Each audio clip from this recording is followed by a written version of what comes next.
Hey guys, welcome back to another video. Today we're going to be doing an update on this $100 Monoprice i3 mini printer that I got from eBay, and what I've learned so far that I've had it, and what my experience is so far being my first 3D printer. So let's get to it.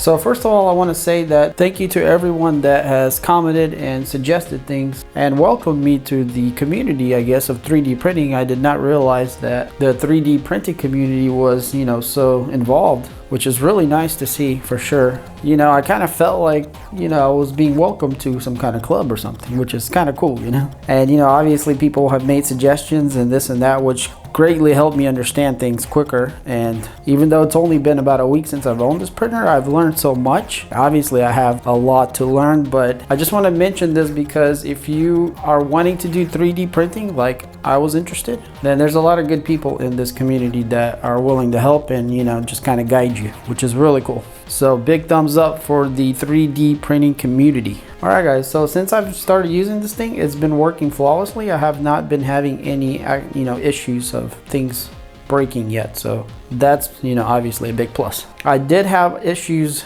that were like little minor ones that needed adjustments or things like that. So now one of the things I learned quickly is that the bed here, it needs good adhesion. So this not being a hotbed, it needs some kind of way to stick. So there was this glue stick that was included, and this thing works great. You just got to make sure you put a good amount to it.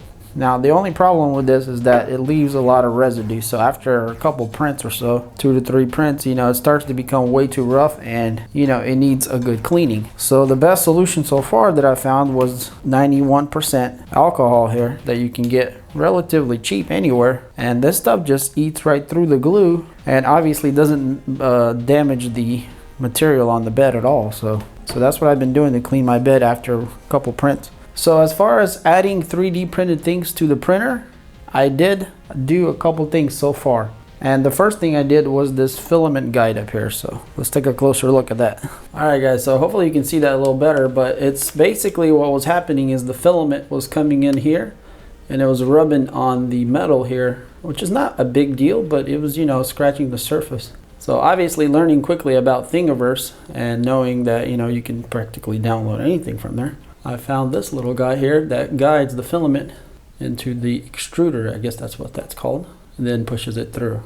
So that's the first thing I 3D printed for this printer as a guide, and that turned out pretty good. Alright guys, so the next thing that I printed out, which was the second last thing so far for this printer, is these little adapter things for the little bed leveling.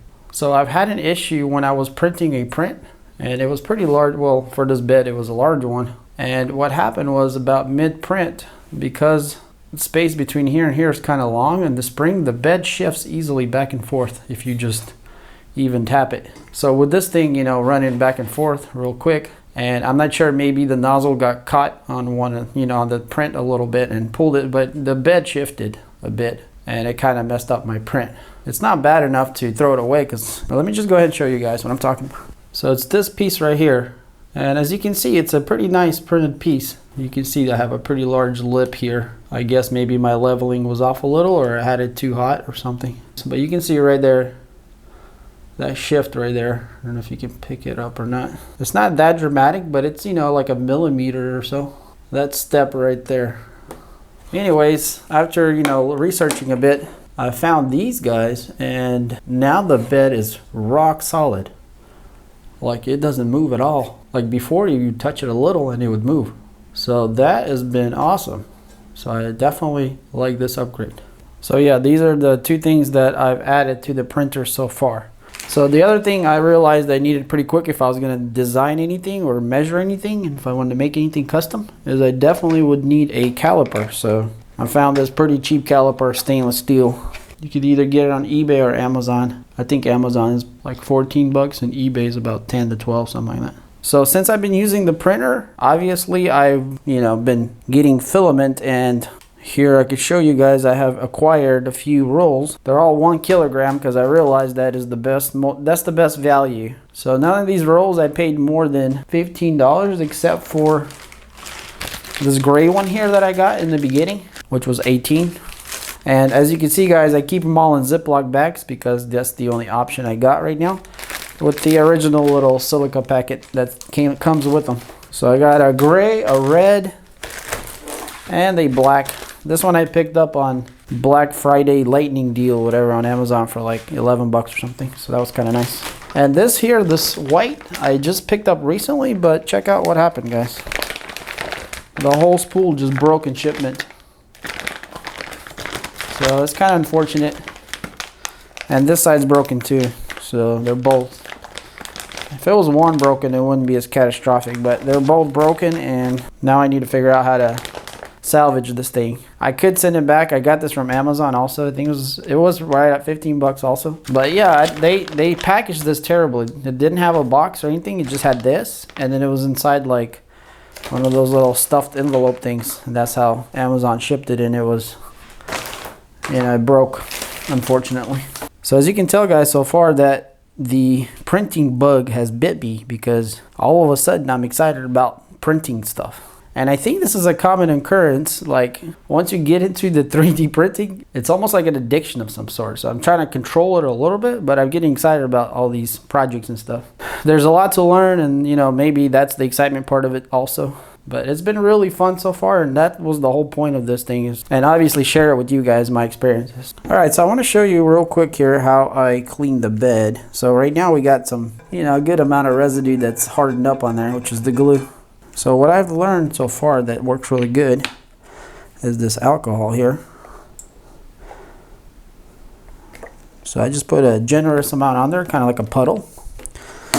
I know it may seem like a lot, but you know, it dries off pretty quick. So then I take the spatula that came with it here, and I just kind of rub it around. So as it saturates into the glue there, it makes the glue come up real easy. And so the scraper just, you don't have to even like try hard. It just comes right off by itself.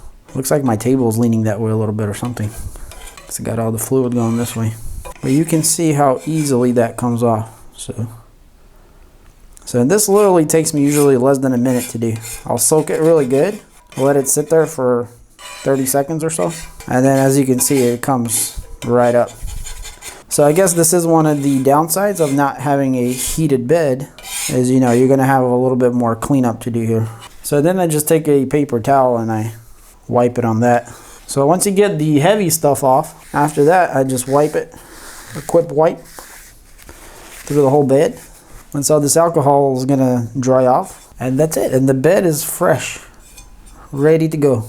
All right guys, so the next thing I want to talk about is the bed leveling. So I didn't realize, but it is very, very, very, very important to level the bed. And in the beginning, as a newbie, you don't really think, you know, what's the big deal. But the bed leveling is what starts your print off. You know, if you're gonna get a good level print, then, you know, most likely your success rate going up is going to be, you know, very good. But if you're having trouble on the bottom, you know, there's a great chance of your print popping off, and or just being crooked or whatever, you know.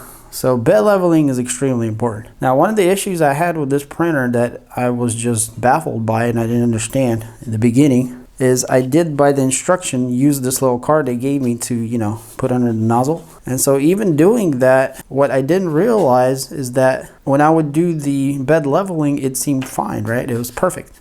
But whenever it actually do the print, it was like quite a bit higher than when I would bed level it. So, and I still haven't really figured it out, like if I can somehow offset the Z-axis somehow to start lower or whatever, you know, to offset it so it starts at the right place. So the only thing I can come up with is that I level my bed with the nozzle tip touching it. So I adjust it until the nozzle touches it, like barely, just when it comes to contact. And then if I do that, it works out perfect for me. So I get a perfect layer, pretty much perfect layer every time. Now I did notice that my bed here is a little warped, and I think it has a dip somewhere in here. I know this edge is higher, and I don't know, it just has dips here and there a little bit. It's not severe though. It's not enough to, you know, have a bad print. It's still fine. But I do have that issue, I guess, a little bit. So that took me a while to figure out because I did not understand why do I keep having the bottom of my prints, you know, look so terrible. And then I realized that it was because it didn't have,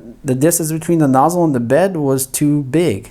It needed to be smaller. So then I realized it was all because I was leveling it with this card and it was just not accurate.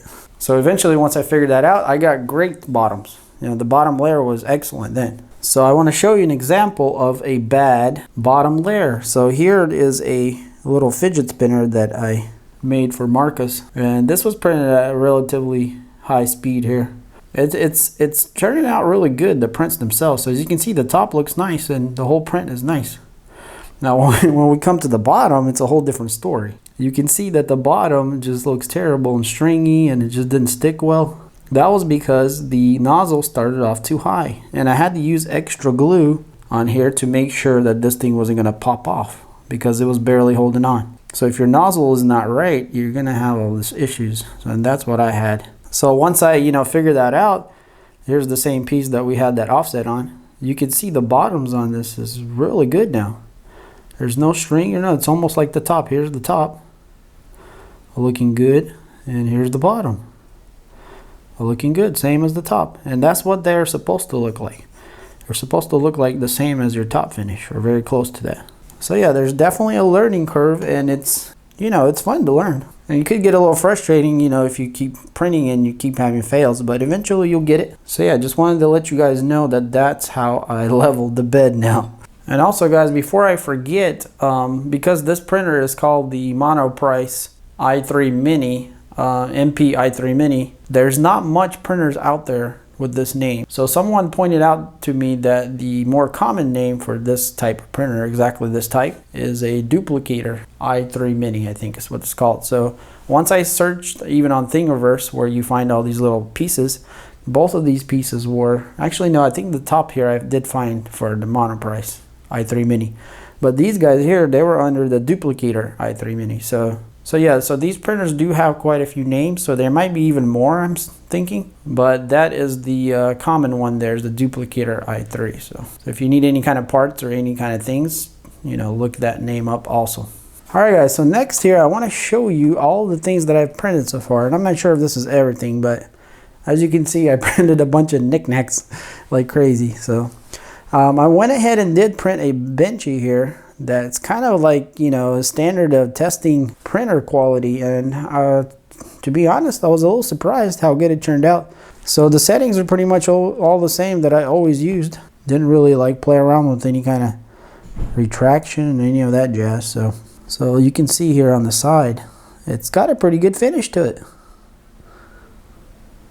So I was surprised. Here at the bottom, I think I was not leveled out really good here because we got a rough surface kind of. Now this corner here on the front, there was something weird going on here in the middle.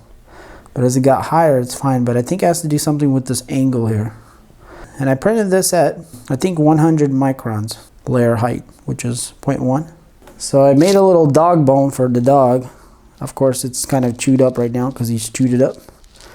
But this is before I knew what was wrong with the printer, so you can see the bottom's rough. One of my favorite prints were one of the first ones. You probably saw this guys in the time lapse of the first video, which was this door stopper. And it turned out amazingly well, and I've been using it every day on my door. And of course the back side here is when I still haven't figured out the bed leveling there. So I printed another door stopper shortly after that for another door, this style here. And which the style is pretty nice, but I don't like this door stopper. It's definitely not as good, and you can tell how terrible this backside is too. So I did design a little bracket that I needed for a bifold door. So I was kind of proud of this because this is my first time I made anything on Tinkercad. So it wasn't too hard. And as you can see, the bottom is still not perfect on this one either. So it took me a while by the time I figured out what was wrong with my bed there. So then, I got kind of curious and browsing through Thingiverse, and then this came up and I was like, oh, I need one of those. So this is just an SD card. It holds 5 SD cards. So it's supposed to be kind of like a mountain looking thing. And this thing printed out really good too. It actually looks very nice. I just keep it on my shelf over there. And I put my extra SD cards here, the ones I'm not using immediately. So I got 2 more slots there. So this is really nice. Definitely liking this piece. Now I printed a bunch of these guys. This is supposed to be a wheel for a vacuum. So I had problems with my vacuum wheels, and I designed a new wheel for it. And it's been pretty nice. It's been holding up so far pretty good. The first edition kind of broke off, but the second one's pretty good. So I did print a bunch of these inside. And obviously Christmas is coming, so we got our tree up. So I did print a bunch of these guys. So most of them are on the tree. You can see there's a little stringy. These were actually printed off of the first video. That's why they don't look so great. But they're not too bad. They still look nice. I kind of cleaned them up a little bit. You can see there's still some stringing here and there. But here's another design here of the red one. So this one's been printed recently here. So here I have a little bracket that I got from Thingiverse also, which clamps down the HDMI cable on my camera. So kind of put it together and then you clamp it and it holds it where it doesn't come out. So that's kind of a useful one, but it was actually in the way of some other hardware I had, so I couldn't use it, but I did use it for a little bit. So I did try to, if you guys seen my videos on the shifter, on the Logitech G shifter, it didn't have, on the knob it didn't have the numbers labeled, so I tried to print some out and it didn't turn out so good. So here's one of them here. So I actually did design this piece also. So it's supposed to say 1, 2, 3, 4, 5, 6 and reverse there. So I did have to use supports, but that came off really easy. And doesn't look too bad there either. So the flat one actually printed out better, and I made the letters a little bigger too. But the look is not as good. Not as aesthetically pleasing, I guess. So last but not least, guys, as you probably saw, I printed these pieces here. So this is actually a motor that I'm going to build. It's like a magnet motor. It's more like for fun. I got these off of Thingiverse, this plans here, but I did revise it a little bit because it wouldn't fit my printer. There was like a bigger addition here to the stand here, and I had to chop those off. And I kind of did put in here some numbering. It says PM01. But yeah, bearings go in here, you know, and these are like the rotors and stuff right here. So little magnets go in here, and then in here, you know, and they all go together. So. But yeah, this was so fun to print because, you know, this was finally something that could, you know, make something interesting here. And so after I printed this piece, I also realized that I'm pretty limited if I want to go anything bigger than this, which kind of was like a weird feeling because, you know, you have these new ideas, but you're not able to print anything. Even though this printer is cool, the bed is still too small. 120 millimeters is just a little small. If it was like 150, it would be a little bit more reasonable. But I think 200s is where you want to be at least for a 3D printer, especially nowadays. So yeah, guys, as you see, I've been, you know, printing stuff and having a lot of fun doing it. You know, even designed a couple things that were my own here, especially like this bracket. And the wheel, obviously a wheel is pretty easy to design because it's just a round circle with a hole in it. So after printing all this stuff, you know, I still want to print something fun. One of the things that came to mind, which I saw on Thingiverse, is these pliers here. Predator action pliers, I guess is what they're called. And this is the second version of it. So I guess it's essentially a print that has movable parts, and that was the exciting part. I was wondering if my printer could do something like that. So I guess I don't even know if that will fit on my printer bed, but I guess we'll find out. And if I scale it, I don't know if that'll mess it up or not. Maybe I can scale it a little bit if I have to. So I turned on the add filament, so it's going to preheat, and you know, once it gets to the temperature it needs, then it'll extrude, and we'll have some filings go down there. Oh, by the way, this print shouldn't take more than about 2.5 to 3 hours. So I think it showed like 2 hours and 30 something minutes, 40 maybe, but I know it's going to take longer. It always does. So all right, so we're up to temperature, I think. Yep. All right, so it's extruding and it's coming down. So we're pretty much ready to do the print. So let's go ahead and find the print file. And there they are, the action pliers. And we're good to go. Usually I like to put the, well, speed. I think I forgot to adjust my speed, guys, on the slicer. It's probably at like 50 or something, or 60. So I'm just gonna put it at 50% for now, just to make sure not going crazy. And I like to make this a little bit hotter in the beginning to get a better adhesion. Hopefully you can see there a little better that it's printing. And it seems to be doing a pretty good job so far. I'm trying to see if my little gears are, I don't know, they might not work. They seem a little close. I guess we're just going to go with it and see what happens. Hopefully it's all going to work out and it's all going to stick correctly and have enough tolerance to move. Alright, so it finally finished printing. So it took about 3.5 hours. In any case, it finished printing and it looks really good, guys. It actually looks good. So I kind of see a problem already, and it's because the bed is not flat. Right here on this corner kind of curls up. So the rest, like a pretty good spot is right here. But you know, when you get closer to this edge here, it's not even. So there's like a dip in the middle, I guess, maybe. I'm not sure. But I wonder why it's calibrated to print so close to the edge when the bed is that big. To pop this thing. So that glue is definitely working good. You guys can see. You gotta be careful not to pull it off. You'll break this piece off. Alright, so successfully we broke it loose. Sort of successfully. Oh no, we broke a piece. So we did break a piece that's right here. Those little caps there. And it's still on the bed. Oh, that's unfortunate. But I was actually wrong about the bottom, guys. It did not weld together. It is a little thicker, you can see. Because there's a little squish right there. But it didn't weld the teeth. So it should be working. Let me go ahead and take this little piece off here. I guess that's what happens when you do 20% infill. I should have just done a 50% infill on this maybe. I'm not sure. I could put a dab of glue in there and glue it and it should be fine. That's probably what I'm going to do. So it seems the claws here, the clippers seem to be loose. Alright, so it's not going yet. Oh, it's trying to go. This side is. Alright guys, so as I'm playing with it, I just realized that this piece right here was also broken loose. Well, it was barely holding on. I think I broke it when I was prying it off. So as you can see, it's pretty fragile over there.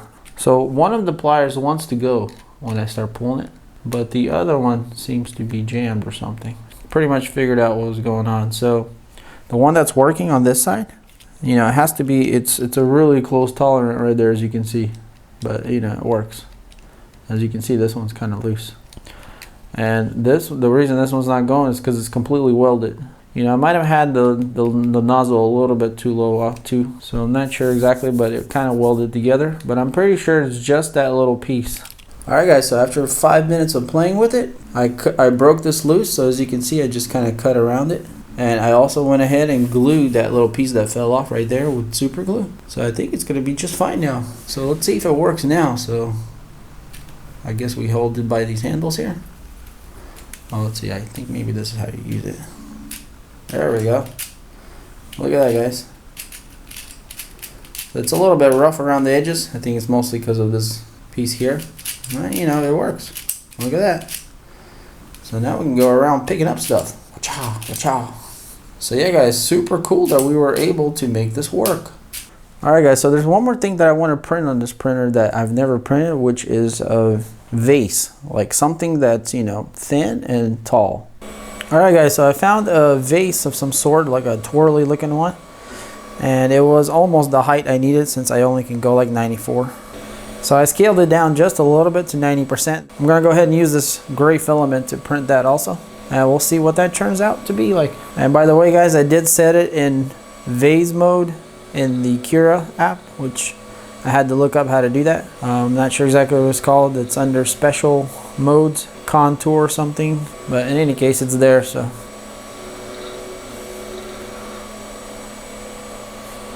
well, hopefully this goes good and we'll see what it looks like. Alright, and the vase is done, and check it out. It looks really, really good. I'm actually really impressed. And just by looking at it, it looks almost flawless. Wow, it's definitely squishy. Since there's only one layer, I gotta be gentle with this thing. The good part is I think there's a lot of layers on the bottom, so just gotta go slow here.